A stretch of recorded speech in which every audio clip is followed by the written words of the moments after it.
চট্টগ্রামে আইনজীবী সাইফুল হত্যার ঘটনায় ৩১ জনকে আসামি করে মামলা করেছেন তার বাবা। নগরীর কোতোয়ালি থানায় শুক্রবার রাতে তিনি এই মামলা করেন। পুলিশ বলছে, সাইফুল হত্যার ঘটনায় অভিযুক্ত ও সন্দেহভাজনদের গ্রেপ্তার অব্যাহত আছে। এদিকে আইনজীবী সাইফুলকে হত্যার আগে সনাতন জাগরণ মঞ্চের চিন্ময় কৃষ্ণ দাসকে গ্রেপ্তারের বিষয়ে জাতিসংঘের সংখ্যালঘু ফোরামের অধিবেশনে বাংলাদেশের পক্ষ থেকে জানানো হয়েছে যে চিন্ময় দাসকে নির্দিষ্ট অভিযোগের ভিত্তিতেই গ্রেপ্তার করা হয়েছে, কিন্তু কেউ কেউ ভুলভাবে ব্যাখ্যা করেছেন। বৈশ্বিক গণমাধ্যম এই ধরনের অনেক প্রোপাগান্ডা নাকচ করে দিয়েছে এবং অন্তর্বর্তী সরকার সরেজমিনে পরিস্থিতি দেখার জন্য বিদেশি সাংবাদিকদের বাংলাদেশ সফরে স্বাগত জানাতে প্রস্তুত রয়েছে বলেও জানিয়েছেন জেনেভায় জাতিসংঘে বাংলাদেশের স্থায়ী প্রতিনিধি তারেক মোহাম্মদ আরিফুল ইসলাম।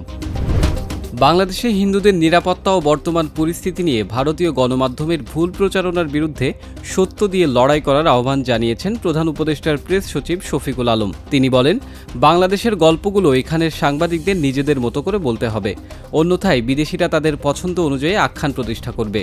শফিকুল আলম তার ভেরিফাইড ফেসবুক পেজের এক পোস্টে লিখেছেন, ভারতীয়দের জানা উচিত যে এর পূর্ব সীমান্তেও বুদ্ধিমান লোকেরা বাস করে এবং কয়েক মাস আগে এই মানুষগুলো মানব ইতিহাসের অন্যতম সেরা বিপ্লবের মাধ্যমে একটি নিষ্ঠুর স্বৈরাচারকে উৎখাত করেছে।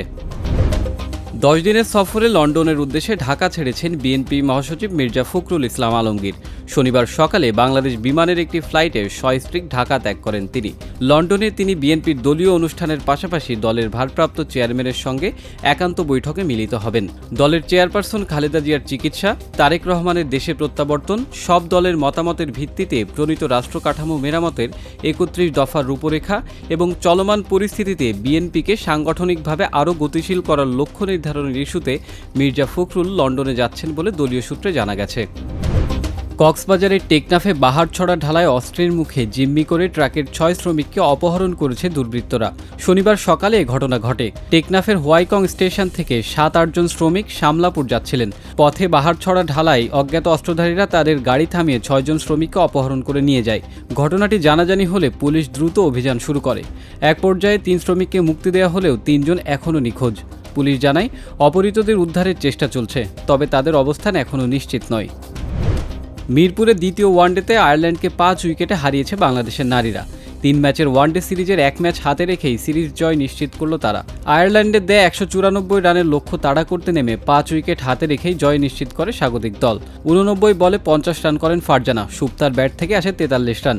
জ্যোতি ফেরেন 39 বলে 40 রানের গুরুত্বপূর্ণ ইনিংস খেলে। 29 বলে 29 রানে অপরাজিত থাকেন স্বর্ণা। মিরপুরে নারী ওয়ানডেতে এটাই সবচেয়ে বেশি রান তাড়া করা জয় বাংলাদেশের বাঘিনীদের।